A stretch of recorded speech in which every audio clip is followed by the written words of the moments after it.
The best part about staying in one of these Turkish resorts is the amount of baklava that they have.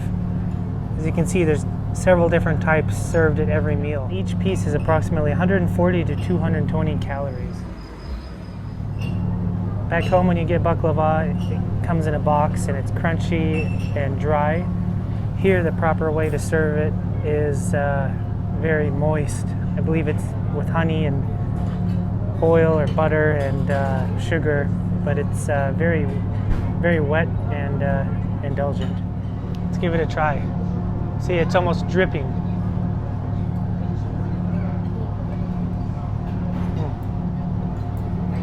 That's good. Eat a few of these and that's enough calories for your entire day.